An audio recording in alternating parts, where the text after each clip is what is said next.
জিলহজের 10 দিনের ফজিলত আমাদের সবাইকে মনে করে দেওয়া লাগবে, ঠিক আছে? অনলাইন অফলাইনে সবাই প্রচার করবেন। এই 10 দিন নেক আমলের জন্য একটা উৎসবের উপহার আল্লাহর পক্ষ থেকে। এই 10টা দিন যেন আমরা আল্লাহর পক্ষ থেকে এই উপহারকে কাজে লাগাই, বেশি বেশি নেক আমল করি, পরকালতে গুছিয়ে নেই। তারপর ইনশাআল্লাহ আল্লাহ পাক এরকম কিছু অকেশন সৃষ্টি করে দিয়েছে, এমন কিছু উৎসব আল্লাহ পাক সৃষ্টি করে দিয়েছেন যেখানে মানুষ আমল গুছিয়ে আবারও আল্লাহর পথে ফিরে আসতে পারে। আমার কথা কি বোঝা যাচ্ছে?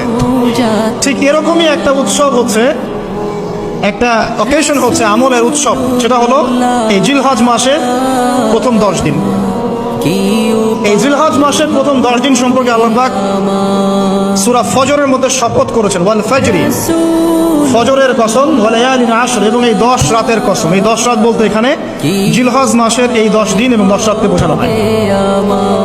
এর ফজিলত সম্পর্কে নবী সাল্লাল্লাহু আলাইহি ওয়াসাল্লাম একটা হাদিসে বলছেন, সহিহ বুখারীর হাদিস, আনাস রাদিয়াল্লাহু আনহু ইবনে আব্বাস রাদিয়াল্লাহু আনহুমা থেকে বর্ণিত, নবী করিম সাল্লাল্লাহু আলাইহি ওয়াসাল্লাম বলেছেন যে মা মিন আইয়ামিন আমালু সালিহু ফীহিন্না আহাব্বু ইলাল্লাহ মিন হাযিহিল আইয়ামিল আশরা।